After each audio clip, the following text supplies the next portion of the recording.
Bonsoir tout le monde. Ce soir, nous allons évoquer une nouvelle créature mystique qui a été utilisée notamment dans Harry Potter.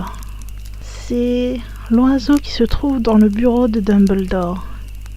Si vous êtes fan ou si vous avez vu le film, vous vous doutez et vous avez compris que j'allais vous parler du phénix.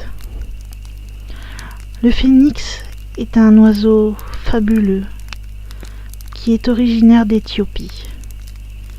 Il est rattaché au culte du soleil, en particulier dans l'ancienne Égypte et dans l'Antiquité classique. D'après les légendes, sa résurrection avait lieu en Arabie et dans les pays alentours, comme l'Égypte, où il était souvent vénéré. Le phénix était une sorte d'aigle, mais de taille considérable.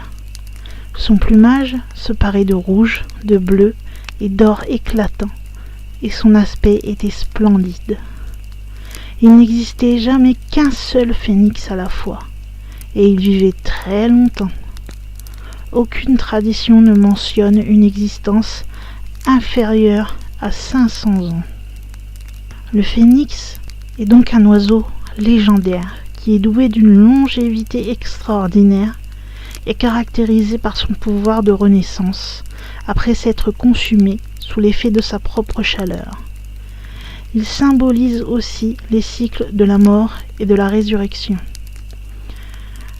Ne pouvant pas se reproduire, le phénix, quand il sentait que sa fin arrivait, construisait un nid de branches aromatiques et d'encens. Il y mettait le feu et se consumait dans les flammes.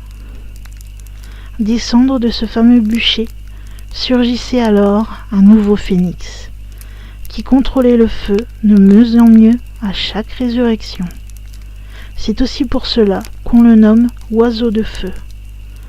Ses ailes se teintaient d'un rouge flamme et se réchauffaient jusqu'à ce qu'un feu en sorte. On dit que son bec pouvait, s'il le voulait, embraser une forêt avec un feu presque aussi puissant que les flammes du soleil. Cette légende du phénix est née en Égypte vers 1500 avant Jésus-Christ. Il était souvent représenté sous la forme d'un héron pourpré appelé Bénou.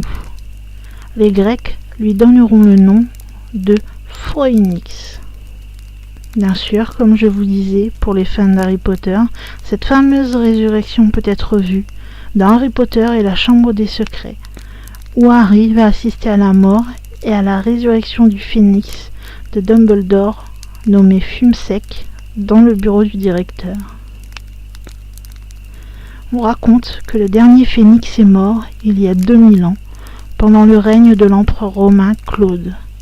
Il n'aurait pas survécu à l'apparition simultanée d'une éclipse de lune, d'un raz-de-marée et d'un cyclone.